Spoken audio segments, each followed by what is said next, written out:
tem o montar cavalo e tem a tal da equitação, né? Que são princípios básicos, técnicas básicas que vão te levar a chegar num grau mais positivo, né? Te botar mais alto. Costumo dizer que juiz não vê futuro, não vê passado nem futuro. O juiz, quando está julgando, ele vê o presente.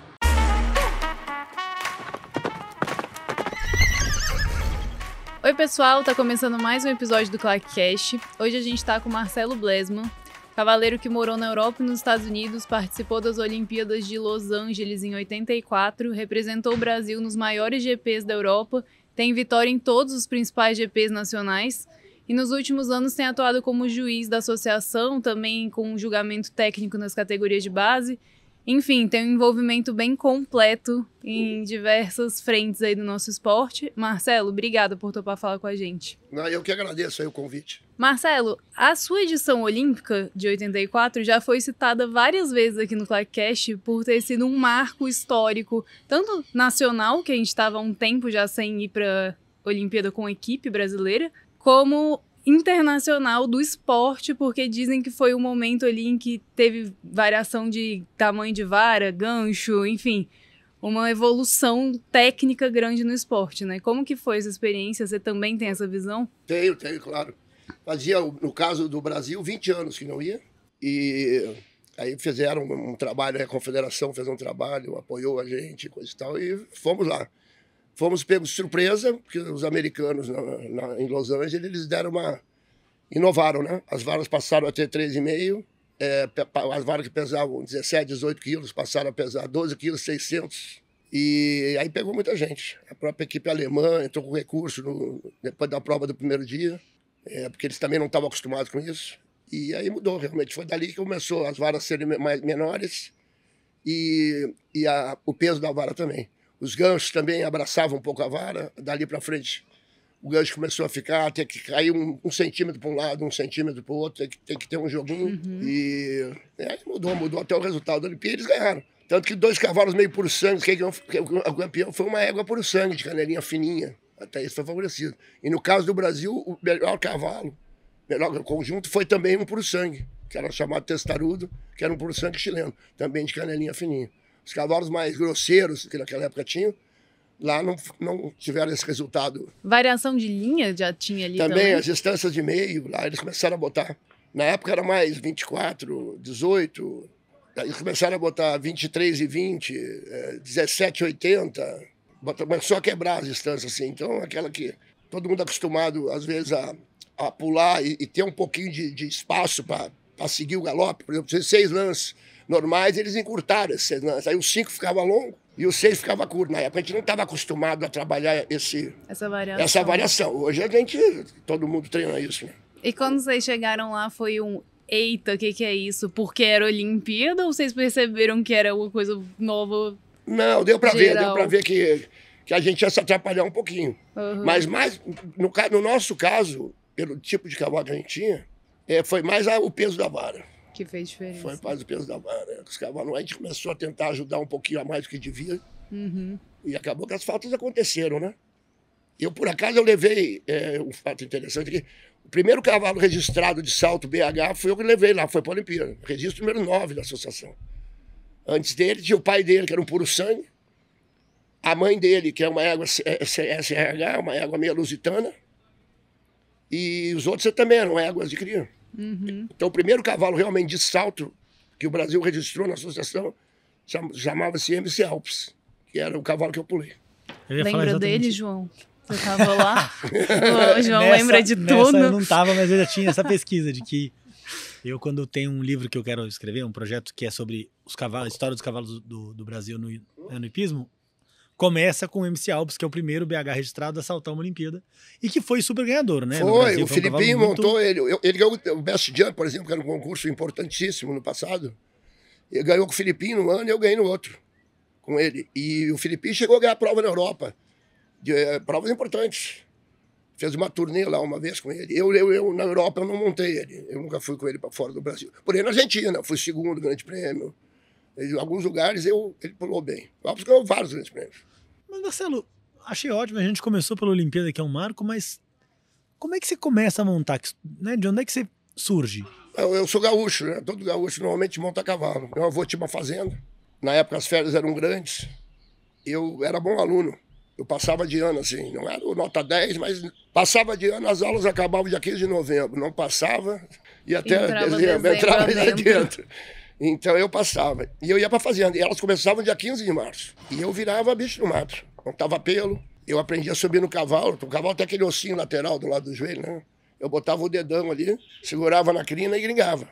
Isso com 7 anos de idade. Era assim que a gente subia no campo. Né? Às vezes não tinha nem bridão, fazia um cabresto assim, botava por cima do focinho, ó, e corrida. E aí com 9 anos minha mãe me levou para Ípica. Lá de Porto Alegre. Aí que eu fui conhecer a Sela, que lá era pelego, né, que a gente chama no sul. E aí comecei. Aí com 10 anos eu pulei o primeiro brasileiro de mirim, quase me matei, no clube de campo. Aí com 11 já fui bem, com 12 eu ganhei, fui campeão estudantil brasileiro, campeão por equipe. E aí com 14 eu fui pro Rio. O último ano de mirim eu já pulei pelo Rio de Janeiro. E lá fiquei. Depois fui para Minas, 4 anos, patrocinado pela Coca-Cola na época. A gente fazia a equipe da Prova Grande, era eu, Vitor, Marcos Alves e o Vinícius. Mas as mudanças pela família mesmo, que foi pro Rio e depois para Isso, minha mãe casou com um militar, por acaso era militar de cavalaria, que o militar, quando se aposenta, ele, nos últimos 2 anos, ele pode escolher para onde ele quer ir, já para ir arrumando a aposentadoria. E ele era carioca. Conheceu minha mãe no Rio Grande do Sul. Ele montava lá no Rio Grande do Sul, chegou a ser presidente da federação e tudo. Hoje em dia já não está mais aqui. Foi um grande armador de percurso, por sinal, que era o Coronel Gilberto Pio da Fonseca. E em que momento você decide que você trabalhar com isso e viver disso e fazer disso sua carreira? Então, naquela época era meio diferente, não tinha muito profissional. Né? Tinha, não vou citar nome que eu posso esquecer, mas Caio Sérgio, Filipinho, Alfinete estava chegando da Europa, ainda estava na Europa nessa época quando eu comecei. E era meio assim, os caras tinham um cavalo bom, às vezes o filho não era tão bom, aí um dia, sutilmente, eles pediam para você montar o cavalo. Aí os filhos também iam tomando outro rumo, um ia para o karatê, outro para não sei o quê, e o pai adorava o cavalo. Ah, monta o cavalo para mim, monta outro lá para mim. Quer ir no campeonato carioca com ele? Quer ir no campeonato paulista? E aí tu ia indo. Aí com 18, 19, eu já dava umas aulinhas ali para aquele... Eu tinha uma escolinha de criança, assim. Eu tinha uns 3 cavalos e eu fazia uma escolinha. Mas estudava ainda. Eu entrei para engenharia civil e direito ao mesmo tempo. Só que aí, na época, era tudo ainda meio diferente. A extinta Atlântica Boa Vista, que depois se associou ao Bradesco, fez um projeto com a Confederação para mandar uma equipe para a Europa. Eram 4 pessoas e o garoto do futuro. E eu recebi um telefonema em casa. Se eu queria ser o garoto do futuro, pago tudo, 4 meses, o neco de treinador. Eu não sei porque eles perguntaram se eu queria, né? Porque é óbvio que eu ia querer. Era só mandar passagem. Então, e aí eu fui. Aí lá, quando acabou essa turnê, o Mati e o Neco, na época, eles eram sócios. Aí me chamaram, quer ficar aqui? Fica aí. Aí fui montar para eles. Me deram 10 cavalos novos. E eu fiquei montando lá.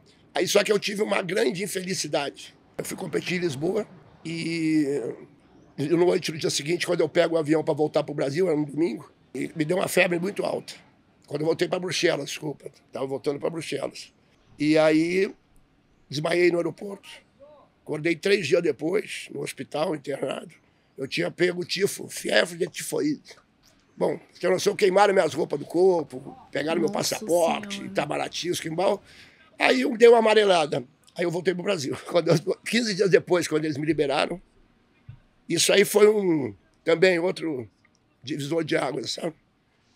Senão podia ser que eu estivesse lá até hoje. Aí vim para o Brasil, meu nome estava em alta, aí começou cavalo daqui, cavalo de lá, cavalo de aqui. E morar no Brasil é aquela frase, né? É ruim, mas é muito bom. Morar na Europa é bom, mas é muito ruim. Marcelo, eu falo, você estava falando que é isso, né? Naquele tempo tinha muito isso dos proprietários, né? Dessa coisa do cara te dar um cavalo montar. Por que você acha que isso não acontece mais hoje em dia? Você acha que tem muito profissional? Você acha que os caras não querem? Você acha que... Não, o mercado hoje em dia é grande, né? E hoje em dia, naquela época já era um mercado, podemos dizer assim, né? Mas hoje em dia tudo vende, né? Os números ficaram outros números. Pra você ter uma noção, esse cavalo da Alemanha na Olimpíada de Los Angeles foi o cavalo mais caro vendido até então, foi $500 mil. Na época a moeda era o dólar. Hoje em dia a gente mexe com euro, né? Pelo menos no meio hípico. 500 mil dólares. Hoje... O hipismo brasileiro foi muito criado nessa coisa dos mecenas, né? Quando a gente olha para trás, o próprio Vinícius montava cavalo de proprietário, saltava cavalo de grande prêmio. Lúcio Santa Cruz teve lá o Tipiton, que era do... Esqueci o nome dele, mas enfim. A Camila Benedito com o Paulo... Gente, os nomes não estão nenhum hoje na minha cabeça. Benedito, do Paulo Bismarck. Paulo Bismarck. Você tinha muito esses mecenas, esses caras que tinham os cavalos com os cavaleiros. A própria equipe Águia, o próprio pessoal da Coca-Cola. O Malzone, né? O Marcelo Malzone, tinha com um monte de gente. Tinha muita coisa. E hoje em dia não é mais uma... Não é comum você ver o cara que ele é proprietário, ele tem seus cavalos e dá na mão dos profissionais porque ele quer ver pular o Grande Prêmio. Tem poucos, né? O seu Zé Mendonça é um exemplo que Você tem Zé Mendonça, Império Egípcio, Special Marathon. É que eu acho que o cavalo passou a valer muito dinheiro. Então é difícil, não é difícil não é tua esposa, não é teu marido, né? Você pode ser, se for uma proprietária. Não é teu filho, não é teu sobrinho. Entendi. Tem uma hora que o dinheiro bate na porta, né? Acaba que vira tudo cavalo de comércio e não de... Esses caras que teria potencial para isso, esse pessoal trabalha com dinheiro, né? Os cavalos de proprietário que tem, geralmente são os cavalos dos filhos. Exatamente. Que tá dando uma cordinha. Exatamente. Que tá dando uma ajustada, fica 2, 3 concursos com o profissional e volta pra parcela do filho. Antigamente tinha o proprietário mesmo. Mas você acha que isso é positivo de alguma forma pro esporte, pro mercado, esse giro? Porque também parece que é porque tem mais gente praticando. É que o momento hoje, eu acho que tá muito mercado, né? É mercado. Você pega a equipe americana, por exemplo, tem lá 2 ou 3, mas tu pega a massa dos americanos, é tudo as menininhas que... Né, filha de não sei quem, filha de sei lá quem... Né, que viram profissionais, né, só fazem isso, mas... Mas de modo geral, e pensando num contexto menor aqui, Brasil, um cavalo que estaria num clássico de um proprietário bancando, ele é vendido por uma criança da categoria de base e gira, né? Ele vai girando e depois ele passa para um jovem cavaleiro. Eu acho que isso é positivo pro esporte. Esse mercado girar. Eu acho que sim, na minha opinião, eu acho que sim, mas eu fico nessa dúvida porque é isso, faltam os cavalos terminarem de ser feitos, os cavalos que podem ser...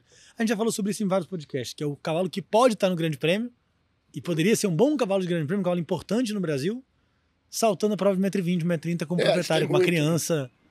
Por aí mesmo. Eu julguei agora, como vocês falaram no começo aí, as categorias de base, né? O julgamento técnico. O que mais me chama a atenção é a qualidade, assim, não todos, obviamente, mas o grande número de cavalos com uma grande qualidade nas categorias de pré-júnior e júnior. É impressionante. Sem citar quem, mas às vezes tem um erro grave, o cavalo nem viu que o cara errou. Sim. Ele passa com facilidade. Se o cavalo de menor qualidade daria ou refugaria, ou fazia uma falta grosseira, os cavalos vêm, não é um nem dois não, são alguns, eu posso te garantir. Não sei se vocês têm acompanhado essas provas, mas a gente tem. E olha, tem uns que são rápidos ainda. E é positivo? Eu acho positivo, acho que a criação está evoluindo. O que falta para chegar lá em cima é isso, talvez o cavalo ficar com um profissional que já está super capacitado para... E você acha que isso é positivo? Você que avaliou, eu ia deixar isso mais pro final, mas você nessa sua avaliação, você acha que esses super cavalos é positivo para a criança? Se for sempre ter esse super cavalo, sim. Senão, o ideal não pode ficar sem super cavalo. Fazer um cursinho. É que nem aquele jogador de futebol. A maioria começou na várzea, né? Começou sem a chuteira, né? Os anos bons, né? Porque hoje em dia também é mais cabelinho do que... Eu falo isso porque eu fico pensando que, assim, eu acho que você super vai ter, tem algumas dessas crianças que vão ter super cavalos para sempre.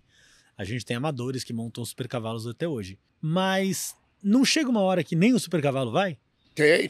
Porque é isso, aí você tá falando... existe uma brincadeira, assim, se a pessoa for muito fraca, é uma brincadeira de mercado, assim. 3 anos, 4 anos, um cavalo muito bom na mão de um amador médio, é tipo... o tempo que dura. O limite. Daí que vem o negócio da corda, quando empresta para o outro, faz uma manutenção. O cavalo muito bom, na minha opinião, na mão de pessoas normais, assim que eu digo, às vezes viram craques, hein? Vi vários, já começa, tem uns que já largam melhorzinho. Por isso que eles dão, normalmente a gente reveza, né? Dá pro profissional, faz lá 5, 6 torneios, dá um torneio pro profissional. Dá uma cordinha. Uma cordinha, a famosa confiança corda. também. Dá confiança. A cada 4, 5 treinos, deixa o profissional fazer um treino. No meu ponto de vista, é o que eu recomendo. Para quem tem um cavalo muito respeitador, muito limpo, Já que a gente entrou na categoria de base, vamos falar um pouquinho de como foi esse trabalho do julgamento técnico? Quais eram os critérios avaliados? Como é que foi esse acompanhamento dos conjuntos durante a seletiva? A gente põe por base lá, só para o juiz não se perder assim, ritmo, distância, equilíbrio na hora do salto, posição na hora do salto, posição fora do salto, e atitude.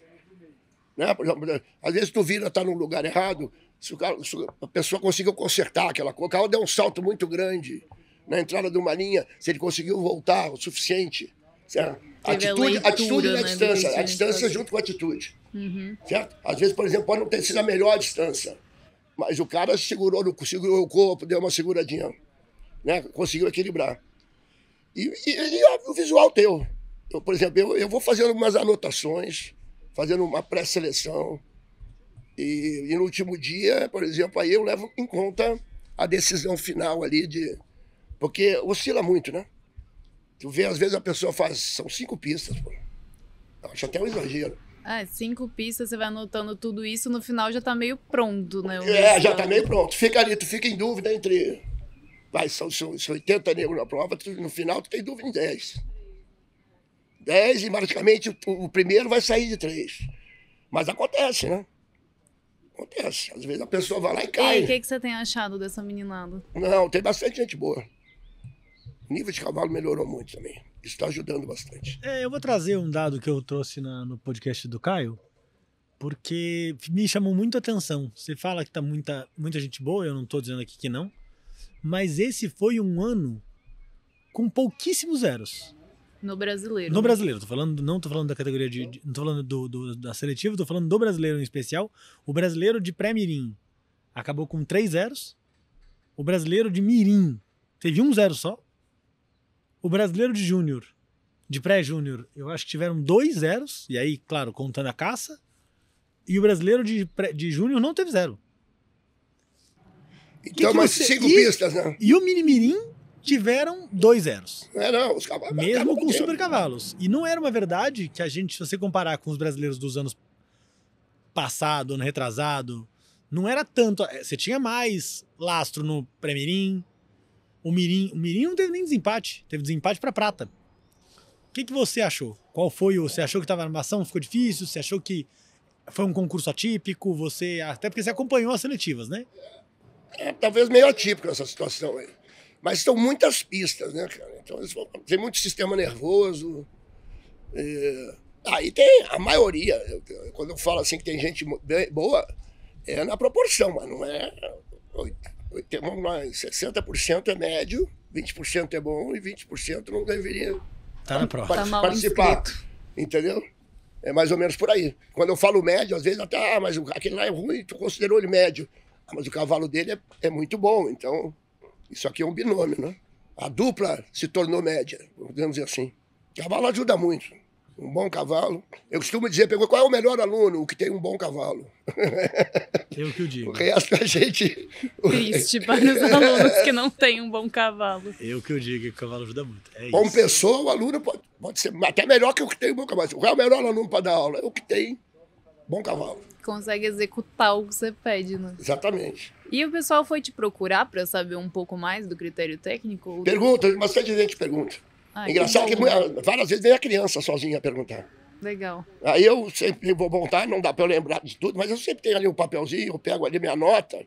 Aí às vezes eu lembro, às vezes peço para ver um videozinho, porque eu julgo há muitos anos, né? 30, sei lá quantos anos. Eu comecei jogando Porto Futuro, quando morava no Rio ainda. Eu ia para Campinas jogar, depois associação joguei muitos anos também. Tu começa a pegar manhas de juiz, que eu costumo dizer, né? O visual, assim. Isso eu lembro. Lembro bastante. Então, às vezes, mostra um vídeo rapidinho. Aí eu, 1, 2, 3, já lembrei. Deve lembrar, tipo, a menina do cavalo preto com o corpinho pra frente e o capacete brilhante. Exatamente. O brilhante agora já não tá valendo muito mais, não, porque tem muitos. Marcelo, e aí, acho que, como é que começa? Acho que assim, eu imagino que seja, mas como é que começa a história do julgamento? Por que você começa a julgar? O que aconteceu? Eu me chamaram. Eu tive uma formação muito boa. Meu padrasto foi coronel de cavalaria. Eu tive cavalo na escola de equitação. Eu era moleque, eu gostava de de assistir lá as palestras, as aulas, coisa e tal. E eu montava direitinho. Eu comecei bom, assim, bom que eu digo. Pra minha turma, eu montava com o dedão do pé, no mínimo de talento. Pra minha turma, eu era dos melhores ali, na cabeceira. Eu fui muito pular fora do Brasil. Na época, eles mandavam um cavaleiro sem cavalo pra disputar. Eu fui algumas vezes. Como júnior. E, Marcelo, eu sei que a sua carreira como cavaleiro, ela acaba de uma forma um pouco triste, né? Só que as histórias que eu conheço todas da boca de terceiros e todas são... Um fala uma coisa, outro fala outra. O que acontece que faz você parar de montar como profissional e parar de montar cavalo? Eu tive desgaste genético nas duas pernas. No quadril? No quadril, total. A primeira cirurgia que eu fiz, eu estava com 100%. Eu montei uns 3 anos. Com dor. Com dor, à base de medicamento, mas tudo medicamento com médico, né? E aí tem uma hora que não dá mais. Eu não posso ficar toda hora tomando injeção. E você estava com quantos anos? Eu estava com 50. 51, talvez. Botei a prótese, e aí tudo bem. Fui lá pro CTI do São Paulo, que disse um negócio aqui que tinha do japonês chamado Sasaki, que era o fera dos feras. Consegui, como era o limpo, essas coisas aí, dei um jeitinho. Fiquei 4 meses. 4 meses exatamente, o cara me liberou, pode começar a montar. E aí eu montei. 14 dias depois, eu fui pular a primeira vez. Acredite se quiser. Eu caí e quebrei a perna. Aí eu fui no médico e ele falou, não, mas você não pode cair. Eu falei, então tinha que ter me avisado. Porque quem monta cai. Uma hora cai. Mas você não podia cair nunca mais? Ou não podia cair. Estava ainda em fase de recuperação. Né? Não podia cair mais. Ele falou, tu não pode cair. A partir de agora não pode cair. Porque é o motivo da queda. Eu não vou citar nome, mas tem gente que tá com a prótese aí, caiu aqui feio 2, 3 vezes e não quebrou. Mas no meu caso... Aí eu parei de montar, porque eu fiquei na cadeira de roda com essa fratura 1 ano ou mais. Aí deu na outra perna. Botei a prótese na outra. Fui pro Rio de Janeiro, no Atino, sentei lá numa cama baixinha no hotel. Minha mãe estava até comigo. E a cama era baixinha. Meu joelho estava mais alto que o meu assento. Quando eu levantei, a prótese saiu do lugar. E nessa que eu me dei mal, porque aí meu pé nunca mais voltou. Hoje eu ando com dificuldade, mas as próteses estão perfeitas. Eu tenho 2 hastes paralelas do lado aí, de titânio, inglesa, tudo do bom e do melhor. Eu não economizo em plano médico, senão... Mas eu perdi o movimento do pé. E aí eu tenho essa dificuldade. Então, hoje, por exemplo, se eu botar meu pé no estribo, ele quebra. Não tem a firmeza. Não tem nenhum. Eu tenho 2 parafusos no pé, já quebrei 2 vezes, descendo a escada. E a vida leva eu, é o destino. E como é que você... Enfim, acho que ninguém se prepara para uma situação dessa, ninguém se... Por mais que seja assim, 50 anos, já montava 30, não sei o quê. Como é que você transiciona? Como é que você se prepara? Como é que você faz? Como é que você lida com isso? No começo, falar que minha vida ia acabar, todo mundo olhava com uma cara de pena. E eu fui à luta. Usei, graças a Deus, meu passado era bom. Eu já tinha sido sócio de um monte de hípica. Eu fui sócio de algumas hípicas. E sempre fui assim, esse meu jeitão aí, que vocês devem mais ou menos conhecer. Me dou com todo mundo, falo com todo mundo, sou um cara... E aí fui, partindo para outros lados. O pessoal começou a me usar para julgar. Começaram a te dar oportunidade de outras formas, né? Me deram de outras formas. Pelo conhecimento que eu tinha, que eu montei com o Nelson Pessoa, com o professor Matias, com o Felipe Azevedo, o próprio Alfinete, que cansou de me dar várias instruções. Eu era muito dedicado, assim. E eles gostam. Quem é que não gosta? Você vai treinando aí, tem um molequinho que é bom.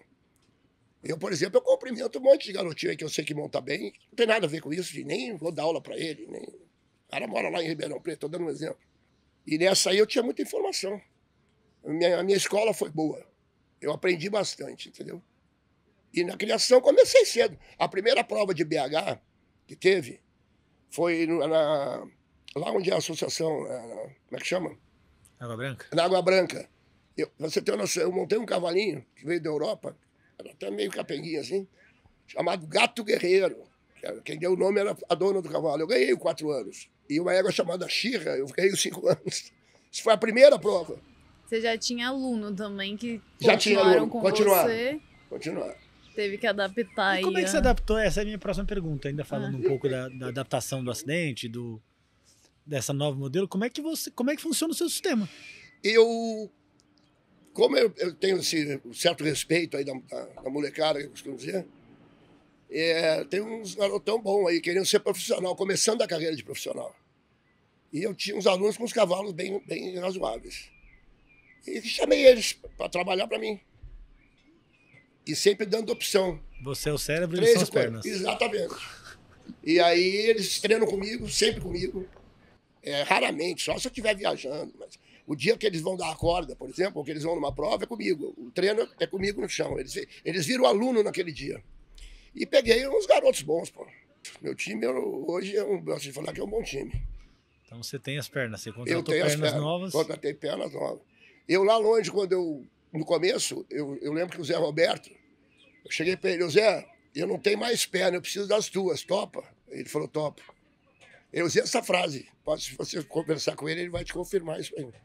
Foi para hoje o Zé Roberto está no negócio, não teria mais como. Mas lá, no começo, ele montou o cavalo de aluno mesmo. Legal. Você comentou um pouco da base, da teoria, aula. Eu acho que os militares tinham muito isso, né, da teoria. Eu já vi alguns manuais de equitação que são mais antigos. Eu acho que isso se perdeu um pouco, eu tenho essa impressão, né? Se perdeu totalmente. É uma pena, viu? Tem isso que a gente chama de equitação, né? Que tem o montar cavalo e tem a tal da equitação, né? Que são princípios básicos, técnicas básicas que vão te levar a chegar num grau mais positivo, né? Te botar mais alto, fazendo as coisas certas, né? E aí treinando, claro, aprimorando elas, mas isso aí perdeu muito. Ninguém quer nada. Mas essa parte técnica ele imita realmente... assim, ele põe a mão alta porque ele viu o Steve Gerdau, como eu estou dando um exemplo. Ele põe a mão baixa porque ele viu... Ele não sabe qual é o efeito de uma mão alta, qual é o efeito de uma mão baixa. Às vezes a mão está alta porque a cabeça do cavalo está lá em cima. Né? Tem que acompanhar. O bridão tem que ficar na comissura da boca aqui, não no beiço. Então, se o cavalo levanta, tem que ser buscar a comissura da boca do cavalo. Uhum. Eu dei uma aulinha aqui sem querer ter dado, desculpa aí. Ótimo, olha só. É sobre isso. Você acha que os novos profissionais que estão chegando aí, a parte técnica fica prejudicada por conta disso? Não, tem vários que são bons, que eles buscam aprender essas coisas, eles buscam essa parte mais teórica da coisa, né? Para usar na prática. Mas tem muitos que não, tem muitos que nem querem saber. Mas tem um pessoal bom aí. O pessoal montando bem direitinho. Tá passando de geração, pega o professor, o que aprender foi isso. Mas... Exatamente. Eu, particularmente, eu olhava um monte de gente, chegava às minhas conclusões, perguntava pra caramba. Eu sujeitava no começo, cara, eu montei muito cavalo de graça pra um monte de profissional bom. Hein? Em troca, automaticamente, eu em cima do cavalo deles, eles estavam me dando aula, eles não iam dar o cavalo pra mim, vai lá e se vira. Nem olhar, né? Eu não perder, fazer essa besteira. Monta cavalo pra mim hoje, né? Às vezes na chuva. Hoje em dia, qualquer lugar tem picadeiro, antigamente. Só a Paulista. Só a Paulista, é verdade. A gente montava 10, 12, 13 cavalos na chuva. Hoje em dia não. Nem gripe. Fica tudo parado. Nem gripe a gente pegava, porque tá acostumado. É verdade. Marcelo, e há 13 anos você deu uma entrevista pra Carola, aqui na Hípica Paulista também. Aparece até sua esposa, Carolzinha Macielzinha, falando de você. Tá super bom esse material. Mas quando ela te pergunta de criação, você comenta que tem muito acesso a bons sêmens, mas que os criadores precisam ter mais atenção às linhas maternas. Isso. E hoje em dia eu tenho visto em leilão falar muito da linha baixa, falar de linha materna. Você acha que, de fato, nesses 13 anos... Evoluiu muito. Evoluímos nessa parte? Super. Todos se tocaram disso. Eu falo minha verdade mesmo. Tem tempos que eu não escuto isso aí, essa reportagem. Ficou muito boa mesmo na época. E, por exemplo, na época não era remunerado, mas a federação me chamou para ser diretor. Tudo isso também foi mais uma porta. Tudo bem que nem filé com fritas, né? Costumo dizer. Mas com certeza.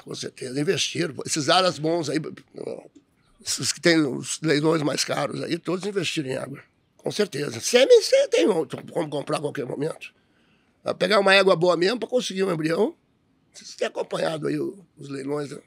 Absurdo dos preços. Absurdo não, ótimo, para quem é do meio. Mas se tu parar para raciocinar... Não dá para pensar muito, não. Se pensar, tu não acredita. Mas é a evolução disso aí, a criação. O pessoal tá super animado. São Paulo, então. Você, além do julgamento das crianças, você faz o julgamento dos cavalos novos, inclusive, a aprovação de Garanhão e o julgamento dos cavalos no Festival do BH, de conformação, morfologia, etc, etc, etc. O que você avalia? Porque a gente gravou com o André Lolo no festival do ano passado para falar um pouquinho sobre a aprovação de Garanhão, o que é julgado e tal. O que você avalia quando você está olhando esses cavalos? O que você leva no critério de avaliação de um cavalo novo 4, 5, 6, 7 anos? De maneira geral, a harmonia do cavalo com ele mesmo, né? Às vezes você pega um cavalo, tu acha ele é grande, estou dando um exemplo, mas ele é todo grande. Então ele se equilibra. Né? Tudo tem que buscar equilíbrio. Nosso esporte é equilíbrio. Às vezes o cavalo é menor, mas tu vê, ele tem a cabeça menor também, o pescoço mais leve. Então ele não precisa ter um garupaço para sustentar essa. Então é mais ou menos por aí. E sempre começa olhando de baixo para cima, porque o cavalo é uma coisa pesada, né? E é isso que ele vai ter que se receber, né? Cada salto que ele dá, ele vai subir, vai cair mais pesado no chão. Então ver se ele é reto de baixo para cima, se as laterais combinam, porque senão ele vai acabar forçando. Eu, por exemplo, eu falo, hoje eu tenho um exemplo próprio. Eu tenho dia que eu tenho muita dor no joelho da perna que é boa. Compensa. Porque eu fico pisando nela, né? Exagerando. O dia que eu tô com muita dor, por exemplo, no pé ruim, aí no dia seguinte eu tô com dor no outro joelho. E o cavalo é por aí, vê a harmonia dele. Ele tem que combinar. E saindo da parte de morfologia e etc., cavalos novos, aí estão falando saltando mesmo, montados e tudo mais. Há uns 2 anos atrás, ou 3 anos atrás, teve até um resultado polêmico na aprovação no Campeonato Brasileiro de Cavalos Novos, que ganhou o cavalo do... É o Tordilho lá. O Tordilho, que está com o André Miranda agora, o Cronos. Isso. Com 4 pontos. Isso. Porque na avaliação subjetiva ele tinha sido melhor que todos os outros, e mesmo com a penalização dos 4 pontos. Como é que você avalia? Porque tem muitos cavalos que com 4, 5 anos são espetaculares e não chegam nos 8. E tem muito cavalo que com 4, 5 anos são uns mondrongos. Cumpridores, às vezes só passa. E aí, quando você vê, na verdade, esses são os que chegam no grande prêmio. O que você avalia? Você avalia o momento? Você avalia o futuro? Você avalia... Eu costumo dizer que o juiz não vê futuro, não vê passado nem futuro. O juiz, quando está julgando, ele vê o presente. Por exemplo, eu já tenho várias situações de eu conhecer um cavalo aqui do clube, por exemplo, tá lá no julgamento, e eu achar o cavalo super bom. O cavalo, quando entrar na pista, eu digo, cara, esse cavalo eu acho que vai tirar nota boa hoje. E não tem como dar uma nota boa. Mas eu sei que o cavalo apavorou naquele dia lá. Porque o cara montou mal, mas eu não posso... avaliar pelo que você vê no dia a dia do clube. Eu não posso ser pelo que eu vi antes. O juiz ele tem que dar nota porque ele está vendo naquele momento. Quanto aos 4 pontos do cavalo, esse cavalo realmente ele tinha uma técnica fora de série. E no regulamento, o juiz, bom juiz, ele recebe um regulamento. Ele não questiona o regulamento. Eu, nesse ano, por exemplo, eu não participei nem do regulamento. Eu recebi um regulamento. No regulamento dizia que eu não precisava me preocupar com a falta. Eu tinha que dar a minha nota. Estou dando um exemplo, entendeu? Então, e no regulamento não podia. Poderia ganhar com uma falta. Aí deu esse impasse todo. Aí, não sei agora, esse ano agora, ainda não teve, né? Não, ano passado o julgamento já foi só todos os zeros. Eu julguei ano passado também. Isso. Foi no Agronomé, né? Eu julguei, tá certo? Foi o ano retrasado que teve esse caso. Foi o ano retrasado. Teve esse caso do Cronos. Então, aí botaram o regulamento, né? Aquele ano não. Na verdade, só para corrigir, no ano retrasado, o 4 pontos tirava um ponto da média. Era isso. Mas a nota dele era tão alta que sobrou nota ainda para ele. Ele foi vice-campeão. No cavalos novos, vocês avaliam parte morfológica também? Sim, as linhas de dorso, prumos. Mas aí na passada... joelhos, se são varelhos. Uhum. Tem um monte de nota. Dorso, lombo, pescoço, cabeça. Não, mas isso quando... Isso ela tá perguntando, sei lá, no Campeonato Brasileiro de Cavalos Novos. Não. No brasileiro não, só o salto. Só pra gente separar isso e deixar claro, né? Tem um momento de avaliar... Isso era associação na aprovação de Garanhão e nas éguas. Éguas elites, coisa e tal. Os potrinhos também, né? Os potrinhos também. Os potrinhos são avaliados... Só na morfologia. De quantos anos? Tem desde 6 meses, né? Até 4. Aí depois até 48 meses. Tem 48 meses exato. E montado. Aí você tem éguas competition, pode ser um pouco mais velhas, E aí você tem a aprovação de garanhão, que você pode levar um garanhão para provar até os 8 anos, ou até os 7 anos como garanhão na aprovação. E aí é morfológico, em liberdade, montado. Isso. Acho que os garanhões... O salto tem peso 2, normalmente. Aí era a minha próxima pergunta. Os critérios dentro de cada momento desses são iguais? Tem nota de morfologia, tem nota de pedigree, tem nota salto 2 dias. Salta 2 vezes. Os cavalos que fazem aprovação montado não fazem salto em liberdade. E vice-versa. Os garanhões que saltam em liberdade... E no caso do garanhão, tem uma nota que eu acho até que é importante. Parece que não é, mas é. Claro que ela é somada às outras. É tipo de garanhão. Que é o garanhão que parece garanhão. Porque tem uns que a gente brinca, olha, como garanhão vai ser um bom cavalo de salto. Tem a frase. Como é que você avalia, e eu acho isso muito difícil, inclusive falando um pouco de leilão, salto em liberdade? Porque eu já vi bons cavalos saltarem em liberdade que não são bons. Isso é verdade. Mas é o que dá pra ver naquele momento, né? É isso, é a base. Não pode obrigar o cara a saltar um cavalo com menos de 48 meses montado. Não, nem tem que. Acho que né? Mas como é que você avalia isso? É mais ou menos a mecânica. Aí vai vir aquela velha história. Eles chegam preparados, mas por isso que são 2 vezes. Eles se entregam na segunda. Dá uma caída. Dá uma caída geral. Quando cai muito, a gente já sabe. Mas aí são 2 e a média dos 2 dias? Vai somando. Faz a média. Ainda falando nesse assunto, que é uma pergunta sempre difícil, que é você conhece todo mundo. Você se dá bem com todo mundo, você tem relações boas com todo mundo. E tanto você quanto praticamente todos os juízes que vão julgar esses animais. Como faz para ser idôneo o julgamento? Cara, eu por exemplo, estou olhando o cavalo. Eu, nas crianças, por exemplo, eu nem ponho o nome da criança, eu não sei nem o nome de... Eu olho o nome do cavalo. Até porque com esse capacete aí não dá nem pra ver a cara de ninguém, pô. Nem reconhece, depois cruza na lanchonete, nem sabe, não sabe nem quem é. Não dá pra saber, né? Marcelo, e de todos esses critérios, que a nota vem, né, dali da soma deles e tudo, qual critério que pra você acha que é o que mostra, assim? Tem algum critério que você acha que é mais relevante pra tirar um cavalo de esporte? Falando do cavalo? Eu começaria primeiro pela coragem, né? Se o cavalo vai, né? Tem vontade. Se ele tem vontade. E depois pela igualdade. Tu põe lá para dar 10 saltos. A semelhança entre os saltos. Porque às vezes o cavalo novo, ele dá um salto de uma maneira ou de outra, que tu não sabe se aquilo ali ele está respeitando o obstáculo, porque ele é respeitador e não tem a melhor técnica, ou se ele está com medo do obstáculo. Então, se ele vai, franqueza, que a gente chama, né? Eu vou trocar coragem por franqueza. Franqueza é uma mistura de vinho e ir reto, com a mesma qualidade, sem pestanejar. E a igualdade de salto. Se ele consegue repetir a mesma técnica, o mesmo tipo de salto algumas vezes, em seguida, né? Legal. Porque tem uns que se entortam, um pula cada hora de uma maneira, tu já vê que o equilíbrio não é o mesmo. Né? Então, aí eu acho que é isso. O que me pega nessa questão da avaliação técnica, inclusive... Já falei disso em algum podcast. Por exemplo, a gente tem tem aras, não vou falar qual, mas que ganha tudo. Ou ganhou muito na aprovação, muito na morfologia, e os cavalos de esporte não chegam. Ou nem aparecem alguns.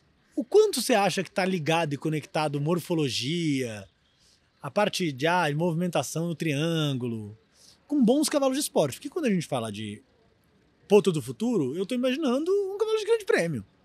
Eu estou imaginando um cavalo que vai ser importante, especial para o esporte. O quanto você acha que essas coisas estão conectadas ou que, na verdade, o que interessa é se o bicho salta ou não? Não, o que interessa é se o bicho salta ou não. Mas a morfologia, ela ajuda a ver se ele vai aguentar, né? O futuro dele como atleta. Eu sempre dou exemplo do Garrincha. Garrincha era todo torto. Mas parou cedo, né? Mas foi um fenômeno. Foi um fenômeno, sim, mas dura pouco tempo. Mas o fenômeno tem que durar um pouco. Tem que durar um pouco. A parte morfológica é mais para durar. E também não tem a garantia que vai durar. Mas eu conheço 500 meninos que jogam bola pra caramba, já pararam em equipe de base de time grande e o joelho foi pro brejo. Às vezes porque a perna mais tortinha, às vezes que teve uma lesão. Mas no fundo o que vale é o salto. Você pega os campeões olímpicos, pan-americanos, mundiais, nenhum salta que nem o outro. Pode olhar, te faça um desafio. Os últimos aí... Pode olhar, um era pequenininho, uma técnica boa, o outro era quente.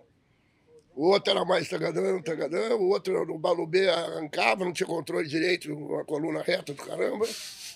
O Japelu era trolloterra, Trollope. trollopava. Troterra, falava. Trotter. Mesmo a nível de Brasil, os Urquiz era um pônei. E aí, Marcelo, como é que você... Que não é bem avaliação nessa hora. Uma das discussões que tem é que fazer quando você tem um bom cavalo novo. Ter calma. Muita calma. Trabalhar muito no plano, dar uma boa ração. Dar uma boa ração não quer dizer exagerar, não. Porque tem gente que pega, turbina o cavalo na melhor ração do mundo, o cavalo já tem muita saúde, muito negócio, depois fica levando corcov, tem que ficar dando soco na boca, ficar... Né, dentro de um acompanhamento assim, de sentimento. Mas calma. Tem que ter calma.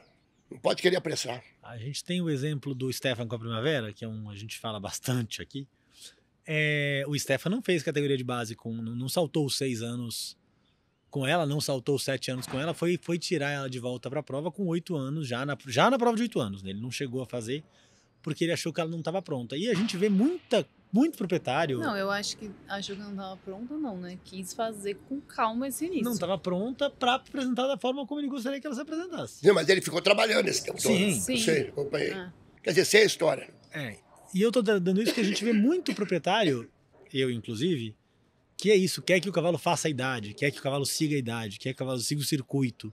O que você acha? Ele quer ser convencido que tá tudo bem, há 5 anos dele tá em casa e não no conjunto. Não, mas Ela não tem nem opção, ela tá em casa. Não, mas tá certo você. Eu, por exemplo, 4 anos, na minha opinião, se perguntar pra mim, não vai pra prova. Pode ser que lá no final do ano, de 4 anos, faça ali uma provinha. Eu, por mim, largaria com 5. Eu acho que o cavalo de 4 anos, se você olhar, antigamente a gente media o cavalo até os 4 anos. Todos os anos. Eu te provo que, às vezes, com 6 anos, o cavalo é maior do que era com 4. Então, ele nem cresceu tudo ainda. Esse desafio eu faço com quem quiser. Deixa eu medir com 4 e deixa eu ir lá medir com 6. Não é me contar, não. Então, o cavalo não está nem desenvolvido ainda, não tem nem o tamanho dele. Você olha o físico, a largura de um cavalo de 4 anos. Esse mesmo cavalo com 6 anos, 7, é outra. O que eu tenho Outra visto morfologia. é que quando o pessoal acha que tem uma joia em casa, segura. E quando é um cavalo que já quer começar a pensar em girar, botar no mercado, começa a mostrar mais. Mas é por aí mesmo. E começa a rodar já desde mais Porque tem um cedo. custo, né? Pra A sair do espera custo. tem um custo, né? Sim. Que não é barato. É mais ou menos por aí. Agora, também tem o seguinte, tem muita gente que só tem coragem de apressar o bom. Porque outros têm medo de cair. Então tem essa brincadeirinha também, desculpa, mas é uma brincadeira verdade. É fácil apressar o bom, mas apressar o ruim, às vezes é difícil. É melhor deixar o ruim ali ficando melhorzinho um pouquinho, senão pode... Dessa questão da aprovação de Garanhão por mérito, o que você acha da aprovação por mérito? Porque eu entendo, mas a gente tá falando de se o Garanhão não foi aprovado quando era novo, ou quando ele tinha chance de ser Garanhão aprovado, ele não foi aprovado por algum motivo. Então, e aí depois você dá um ok para ele se reproduzir. Mas é com 9 anos então, mas é isso que eu te falo. A morfologia é para ter uma garantia mais ou menos que o cavalo vai aguentar fazer a brincadeira. Se ele já tá com 9 anos e tá bem, ele provou que ele aguentou. Esse é o disparate. Parece que é incoerente, mas não é. E aí a minha pergunta subsequente a essa é como é que funciona para égua. Vou dar o exemplo da JP Crisca, que para mim hoje talvez seja um dos melhores cavalos da atualidade no Brasil, que é a égua que o Juliano Loureiro tá saltando, que ela é filha do Krypton. Ela até recentemente não tinha nada, porque o Krypton não é um Garanhão aprovado, logo ela não tinha registro. Só que é uma égua de exceção. E aí conseguiram um registro para ela. Você consegue um registro por mérito da égua? Você consegue. E aí no passaporte dela sai o pai ou não sai mais nada? Vira só... No passaporte não, né? Na associação ela é registrada só a partir dela. Só égua. Eu lembro de um caso lá longe, não sei se você vai lembrar, é até uma eguinha pequena, que ela pegou registro na associação, era uma égua baiazinha que montava a Júlia Scampini. Foi campeã de mirim, essas coisas aí. Era uma eguinha pequenininha, mas tinha um monte de título de mirim. A associação deu papel para ela. Mesmo filho de ninguém registrado. Ninguém sabia nem quem era o pai nem a mãe dela, praticamente. É que essa égua Crisca, mas é você legal sabe que- quem Agora, é, né? esse negócio de aprovar por mérito, eu sou totalmente a favor. Marcelo, e qual que você acha que é a importância da associação, da CBH, das entidades, como elas ajudam e influenciam na formação desses cavalos? Eu acho que fazendo esses eventos, bons eventos, e dando aí bem ou mal, tem uma diretriz da associação, né? Tem lá os seus regulamentos, Que a traz gente... professores aí, né? Dão palestras. Essa formação, né? A gente já comentou um pouco, É que a por maioria dos exemplo... cavaleiros não vai nisso, né? É o que eu te contei lá. Eu aprendi muito porque eu era interessado em aprender. Quando vinha alguém fazer alguma coisa, uma palestra, não sei o que, eu ia. Hoje em dia, tu vê, quando a associação traz o pessoal de fora aí para dar umas clínicas, né? Não de montar. A maioria das pessoas que vão é veterinário, criador. Cavaleiro não vai. É muito difícil. Porque tem, por exemplo, a questão que a gente já teve aqui, que comentaram da prova de 5 anos ser cronômetro. Isso Aí eu sou contra. é um regulamento que, querendo ou não, poderia ajudar a formação dos cavalos. Né? Eu sou contra. Eu acho um crime correr com 5 Mas anos. você não acha que aí é uma decisão do cavaleiro, do proprietário? Acho, mas tu abre a porta. Porque fica difícil tu explicar para um proprietário que você não correu enquanto 10 correram. É verdade. Né? E às vezes o teu cavalo é mais tardio que os outros. Às vezes o teu cavalo tem muito temperamento, você já está para correr com 5 anos. Aí tem as variations, né, que eu costumo dizer, né? É esse o meu ponto. Magiazinha. Tipo, você acha que tem outras regras que eles poderiam Então, mexer tentando... Eu sei que o tempo ideal, eu participei disso lá longe, que quando tinha muito acidente, né? Quando botava as criancinhas para correr. Uhum. Eu vi 2 sérios. Mas tempo ideal eu acho muito injusto também. Eu acho muita sorte esse tempo ideal aí. Marcelo, qual que você acha que é o futuro do cavalo BH? Você acha que é exportação? Você acha que Acho. Então, e aí a minha pergunta, e aí é um lugar a se pensar, que é, a gente não corre risco de acontecer com o que aconteceu com várias coisas que o Brasil produz? A gente vai começar a exportar o que é bom Vai. e ficar com a sobra. A Argentina lá longe criava bem também. Foram vendendo tudo. Acaba De que jogadores não de fica nada. futebol a cavalos. De futebol a cavalo, a gente Ficaremos exporta o que é com o bom pior. e fica com E o fica que... com os longe. Vai acontecer, sim. E você acha que tudo bem? Vai fazer o quê? A moeda nossa não dá para competir, né? É muita diferença financeira. Marcelo, pra gente começar a fechar, você quer perguntar, Isabela? O que você acha que ainda pode melhorar, pode ou precisa melhorar no nosso esporte, pensando no que for, de calendário, estrutura, regulamento, para a gente ter melhores formações de cavalos, cavaleiros, melhorar o esporte? Então, o que eu acho principal disso aí, essa parte eu acho que está andando até razoavelmente bem. O que eu acho que chegou a hora, eu sei que não é fácil, mais uma vez vamos voltar ao financeiro, chegou a hora de dividir os eventos, cara. Os eventos são muito cansativos. O público não gosta. Não pode ter prova de 1 metro até 1,60 m no mesmo dia, no mesmo campeonato. Sei lá, estou dando um exemplo. O ideal para o indoor da vida é ser 2 semanas. Ter as de base numa semana e na outra todas essas crianças estariam vendo a prova. Os mais, né? Sim, Não vai fazer o campeonato de futebol de júnior no mesmo dia do jogo do Flamengo contra o Corinthians. Eu acho que isso aí já chegou a hora de dar uma apartada. Estamos com um número suficiente. Tem muita gente. É uma loucura isso aí. Prova em 3 pistas ao mesmo tempo, todas as categorias no mesmo dia. Aí às vezes a criança não consegue nem ver, porque a hora que está rolando a prova boa, que seria um incentivo para a criança assistir, ela está pulando a outra prova. Eu sei que isso aí movimenta, tem gente igual, vão dizer, mas ninguém vai parar por causa disso, eles pulam igual. Aí é uma mentalidade, né? Eu acho que a criança de 1,10 m devia estar vendo os caras pulando 1,40 m na hora do 1,40 m, do 1,50 m. E não tá pulando 1,10 m. Para ter parâmetro, para ver, tentar imitar de uma certa maneira, um ou outro, vai pegando ali, vai testando. Eu acho que o principal, nesse momento, para evoluir isso aí, era dar uma... Eu acho os concursos muito, muito, muito grandes. Começa às 8 da manhã, acaba meia-noite. Fica uma coisa... A gente sabe bem. Até o cavaleiro mesmo, os cavaleiros de ponta. Terceiro dia tá todo mundo cansado. E sai de uma pista para dar aula, corre para Corre saltar pra um outra. cavalo e aí tem que ajudar na distensão Ajudar do na outro distensão. aluno. Exatamente. Eu acho que isso aí é... Se fosse para mexer agora de imediato em alguma coisa, eu mexeria nisso. Muito bom. Eu sei que não é fácil.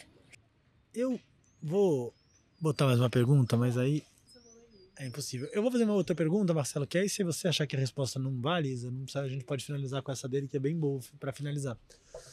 Mas tem aconteceu mais uma vez, num grande prêmio no Brasil, ganhar com 1-0-0. A gente teve esse ano pouquíssimos grandes prêmios com mais de 1-0. E isso é uma recorrência dos últimos anos para cá. Eu não tenho essa estatística, eu já quis levantar algumas vezes, nunca consegui.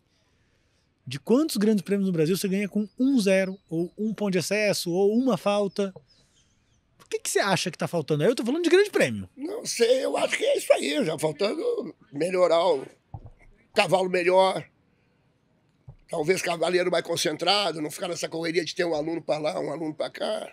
E, cara, se parar para aquela pergunta que vocês fizeram lá atrás, se tem o verdadeiro craque aí. Eu acho que eu descobri um agora, esse cavalo que ganhou aqui. Ele me enganou, mas o cavalo pula muito. Pelo menos eu só vi essa vez. Mas que pulou diferenciamento dos outros. Esse cavalo saltou demais, ele saltou muito. Mas tem cavalo bom, tem o cavalo do grilo, que é muito bom. Tem alguns, mas não são muitos. Aí dá uma infelicidade, faz um quatrinho num dia. Né? Porque eu costumo dizer que o 4 e o 0 não quer dizer que você treinou errado. O 4 entra. Não sei que tu vai lá, deu uma Jorge, mas o 4 ele anda meio, né? Junto com o 0. É perdoável, tu fez com 4 pontos no grande prêmio. Treinei errado. Pô, fiz 4 pontos. Esse esporte aqui não tem segundo saque, né? Não tem recuperação. Levou o gol, tem 90 minutos para recuperar. Aqui não tem. Mas eu acho que é mais ou menos por aí. Eu acho que falta um pouquinho, assim, o cavalo melhora um pouquinho. Nós tivemos os cavalos bons mesmo, faziam 0, né? Lembra do Azrael, esses cavalos aí, pô, eles faziam 0 direto, né? E os que faziam mais recentes estão na Europa. Exatamente. Então na Europa, e acho que é um pouco também, eu tenho um pouco a impressão de que eu tô vivendo uma entre-safra. Eu achei que aqui ia ter mais 0 um pouquinho. Um só realmente me surpreendeu. A Monique, antes do GP, comentou que escuta todos os podcasts. Aí ela foi lá e ganhou, agora ela vai ter que vir ser uma convidada. A gente termina sempre o Clackcast pedindo uma indicação pra gente colocar na nossa lista de pessoas, e a gente quer saber quem é a sua indicação. O Vinícius. Da Já te Mota? indicaram, Não. Podemos falar com ele. O tio Vini. Vinícius. Tá ótimo. Marcelo, bem obrigado. experiente. Vamos de Vinícius. Obrigado Muito a vocês obrigado, aí. Marcelo. Obrigada, Marcelo.